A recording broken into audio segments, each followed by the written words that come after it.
घर वालों ने कैसा रिएक्शन दिया जब उन्हें ये यकीन हो गया कि मैंने इस्लाम वाकई कबूल कर दिया है। जैसा कि मैंने आपको पहले वीडियो में बताया कि अक्टूबर मंथ में मैंने अपने पापा को SMS के थ्रू बता दिया था कि मैं इस्लाम कबूल कर चुकी हूँ। पहले मेरे पापा ने ये एक्सेप्ट नहीं किया, मेरे फादर साहब ने ये माना ही नहीं। उनको लगा शायद ये इन्फ्लुएंस है, असर थोड़ा बहुत होता है, जो आप रेगुलरली जो आप देखते हैं सुनते हैं, जिस माहौल में रहते हैं थोड़ा सा असर हो जाता है, तो शायद ये वो असर हुआ है इस पे। लेकिन मैं अपने डैड को सीधे बोलती रही, पापा मुझे किसी चीज का असर वसर नहीं हुआ है, मैं इन्फ्लुएंस में नहीं हूँ, मैं सच में इस्लाम कबूल कर चुकी हूँ और मैं इस्लाम नहीं छोड़ूंगी। अब मेरे पापा मुझे समझाने लगे कि बेटा, मैं हर दिन की इज्जत करता हूँ, हर दिन बहुत खूबसूरत है और इस्लाम बेहद खूबसूरत रिलीजन है, लेकिन आप अपना धर्म छोड़कर किसी और धर्म को अपना लें, ये सही नहीं है। आप अच्छी बातें उठाएं इस्लाम से, अपनाएं अपनी जिंदगी में, लेकिन पूरी तरह मुसलमान ना बन जाएं। मैं अपने पापा से कहती रही, नहीं, मुझे इस्लाम में ही रहना है पापा, मैं इस्लाम नहीं छोड़ूंगी चाहे कुछ भी हो जाए। 12 अक्टूबर 2012 जो मेरे पापा के साथ आखिरी बात हुई है, माफ कीजिएगा अगर थोड़ा बहुत रो दूंगी मैं, क्योंकि जब भी इस बारे में बात करती हूँ, जब भी याद आता है, क्योंकि मेरे पापा और मैं बहुत मजबूत रिश्ता होता है बेटी और फादर का। खासकर बेटियां अपने फादर से ज्यादा लगाव रखती हैं, मेरे साथ भी कुछ वैसा ही था। तो 12 अक्टूबर 2012 को पापा ने मुझसे कहा, बेटा वापस आ जाइए, छोड़ दीजिए इस्लाम। और मेरा जवाब यही था कि पापा, मैं आपसे कहती हूँ, आप पढ़िए इस्लाम। सिर्फ कुरान पढ़ लेने से नहीं, उसे समझने से, दिल से समझने से, उस नफरत से ना समझें कि इस्लाम ने मेरी बेटी को ले लिया। नहीं, पढ़ें कि इसमें ऐसा क्या था कि मेरी बेटी सब कुछ छोड़ने को तैयार है इस्लाम की खातिर। पापा ने आखिरी सवाल किया मुझसे, क्या ये आपका आखिरी फैसला है? मैंने कहा, जी पापा, ये मेरा आखिरी फैसला है, मैं इस्लाम नहीं छोड़ूंगी। और मेरे पापा ने फोन काट दिया। अगले दिन बहन से फोन आया और पता चला कि जैसे ही पापा ने पिछले दिन मुझसे बात करने के बाद फोन काटा, पापा जमीन पे गिर पड़े हैं। पापा को हॉस्पिटल लिया गया है, पापा एडमिट रहे हैं वहां। 1 साल तक मेरे पापा ने कुछ खाया नहीं, कुछ पिया नहीं, ग्लूकोज पे रहे हैं वो। न जाने अल्लाह की क्या रहमत थी, अल्हम्दुलिल्लाह वो जिंदा रहे।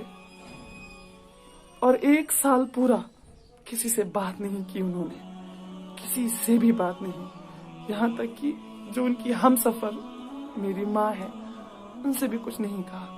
वो सिर्फ मेरा नाम लेते थे और जैसे ही मेरा नाम लेते थे उनकी आंखों से आंसू गिरते थे।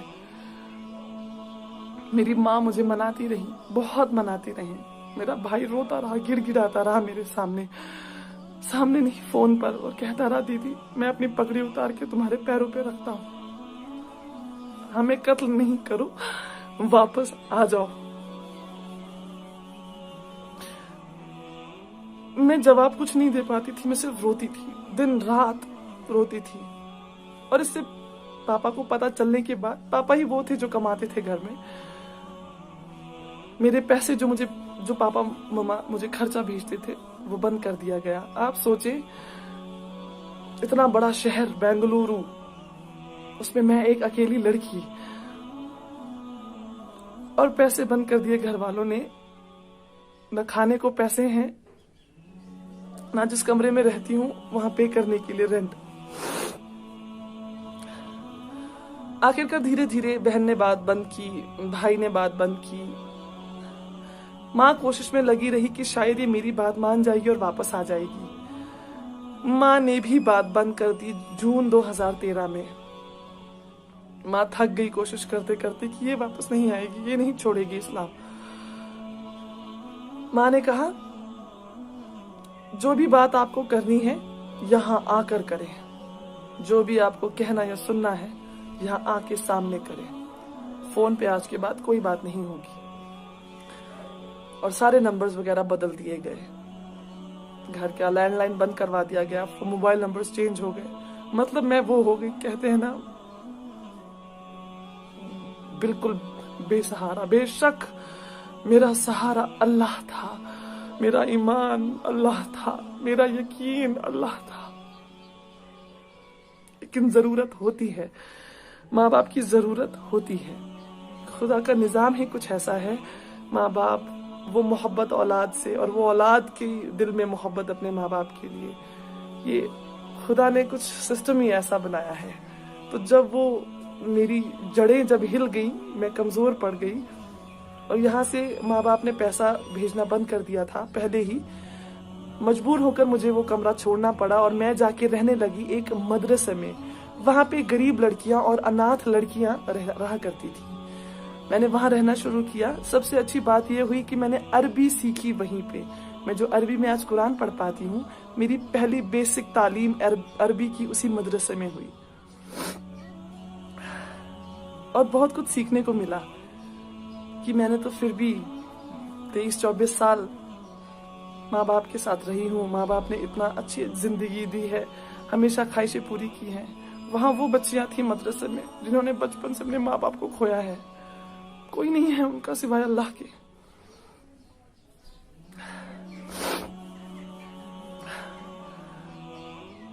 आखिर माँ बाप के साथ बिल्कुल बात बंद हो चुकी।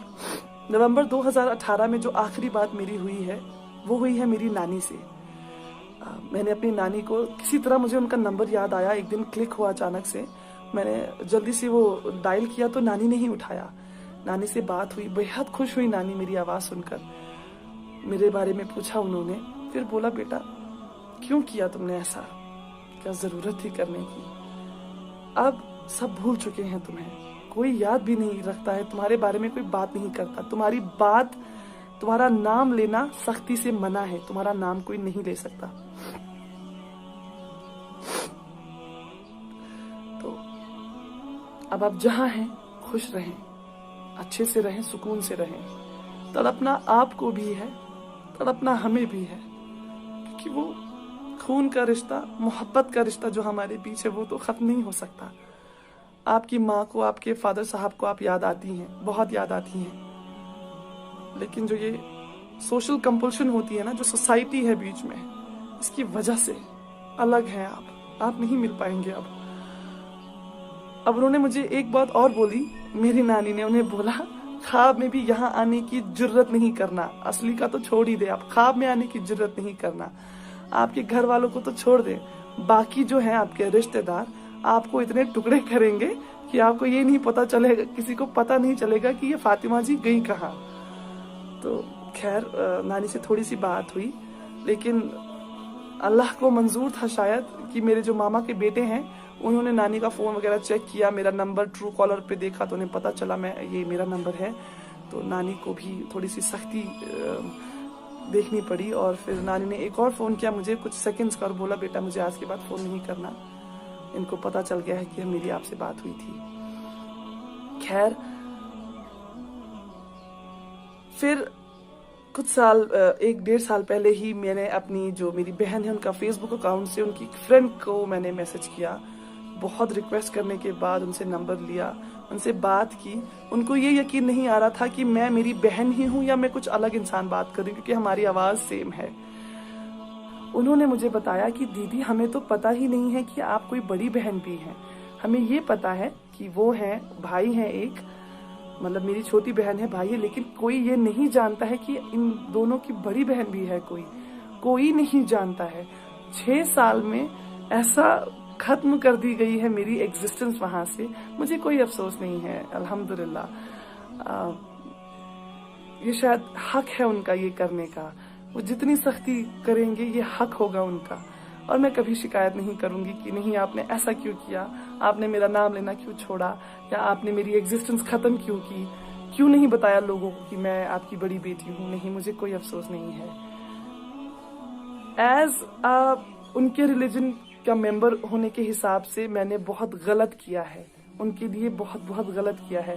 वो कहते हैं ना कहावत की, जीते जी मार डालना, कुछ वैसा ही किया है मैंने उनके साथ। मुझे पता है मैंने गलत नहीं किया, ये मेरा दिल जानता है। मेरा अल्लाह जानता है कि अपने अल्लाह के लिए ही मैंने सब कुछ छोड़ दिया, सब कुछ छोड़ दिया। ये बातें उन्हें तब तक समझ नहीं आएंगी जब तक अल्लाह की रहमत उन पर नहीं होगी, उनके दिल नहीं खुलेंगे, उनके कानों से पर्दे नहीं हटेंगे। तब तक जब तक उनको ये बात समझ नहीं आएगी इस्लाम के बारे में, अल्लाह के बारे में, हमारे नबी सल्लल्लाहु अलैहि वसल्लम के बारे में, तब तक नामुमकिन है कि वो मेरी सिचुएशन को समझेंगे। मुझे कोई शिकायत नहीं है किसी से भी। खैर, जितने भी नए मेंबर्स घर में ऐड हुए हैं, जैसे कजन्स वगैरह की, मेरे भाई की शादी, चचेरे भाई की शादी, जिनकी भी भाई बहनों की शादी है, जितनी भी भाभियां या जीजू घर में आए हैं, किसी को नहीं पता है कि इनकी एक बड़ी बेटी भी थी। तो बिल्कुल ही खत्म कर दी गई हूँ। आप लोगों से कहना चाहती हूँ कि अगर आपके पास आपके माँ बाप हैं, जिंदा हैं, आपके वालिद हैं, आपकी माँ है, आपके साथ है, वो वालिदैन दोनों हैं आपके साथ, या शायद किसी और शहर में, किसी और देश में रहते हैं, अल्लाह के लिए कभी ऐसा ना करें कि उन्हें तकलीफ हो। ये ऐसा अनमोल तोहफा अल्लाह ताला ने आपको दिया है। बहुत खुश नसीब है अगर आपके पास दोनों है या एक भी है, बहुत खुश नसीब है। यकीन मानिए, ये ऐसा तोहफा है जिसके लिए आपने कुछ पैसे नहीं दिए। आप जाते हैं ना दुकान पे, आप जब पैसे देते हैं तभी कोई तोहफा खरीद सकते हैं किसी को देने के लिए। अल्लाह ने आपको फ्री में दिया है। आप अपनी माँ से जन्म लेते हैं, माँ और जो पापा फादर साहब होते हैं, दोनों से बेहद मोहब्बत मिलती है, मोहब्बत में पले बड़े हैं आप। आपको क्या देना पड़ा उन्हें? कुछ भी नहीं। उन्होंने आपका ख्याल तब रखा जब आप बेसहारा थे, बिल्कुल बेसहारा, जब आप शायद खुद कुछ खा पी नहीं पाते थे, तब माँ ने आपको छाती से लगा के आपका पेट भरा है। जब आपको चलना नहीं आता था, आपके फादर साहब ने आपकी उंगली पकड़ के गिर गिर के चलना सिखाया है। आपकी स्कूल की फीसेस आप कैलकुलेट करने बैठेंगे ना, ताउम्र की आपको फीसेस कितनी लगी हैं, आपका दिमाग चकरा जाएगा कि आपके माँ और पापा ने कितना खर्चा किया है आपको इस तरह का इंसान बनाने के लिए। तो अगर आपके माँ बाप आपके पास हैं, करीब हैं, थोड़े दूर भी हैं, खुदा के लिए उन्हें बताएं कि आप उनसे कितनी मोहब्बत करते हैं। उन्हें बताएं कि वो कितना अहम हिस्सा है आपकी जिंदगी का। अगर वो दूर हो गए आपसे, दोबारा आपको मौका कभी नहीं मिलेगा उन्हें ये बताने का। तो जब तक जान है बता दीजिए, जब तक ये सांसें चल रही हैं उन्हें एहसास करवा दीजिए। इस्लाम में सुना है कि जन्नत माँ के पैरों के नीचे है, जिस जन्नत के लिए हम तलब रखते हैं। सारे रमजान हमने यही दुआ मांगी है कि या अल्लाह जहन्नम से दूर रखना और जन्नत में जगह देना, या अल्लाह जन्नत में जगह दीजिएगा। वो जन्नत माँ के पैरों के नीचे है। जरा उन पैरों को चूम कर देखिए, जरा उस माँ के हाथों को चूम कर देखिए, जरा उनकी दुआएं लेकर देखिए, आपको जन्नत मिल जाएगी। और जन्नत का दरवाजा आपके वालिद साहब, आपके फादर साहब। जब तक जन्नत का दरवाजा नहीं खुलेगा आप अंदर दाखिल नहीं हो सकेंगे। तो दोनों ही बहुत अहम हैं, बहुत जरूरी हैं। कद्र कीजिए इस तोहफे की जो आपको बिना कुछ पे किए बगैर मिला है। कद्र कीजिए उस तोहफे की जिन्होंने ताउम्र आपका ख्याल रखा है और आपसे वैसी ही मोहब्बत करी है जिस दिन से आप पैदा हुए हैं। वही मोहब्बत वो आखिर सांस तक आपसे करते हैं। इंतजार कीजिए मेरी अगली वीडियो का, जिसमें मैं आपको बताऊंगी कि जिंदगी में फिर कैसी सख्तियां आई और अल्लाह ताला ने कैसे कैसे मदद की।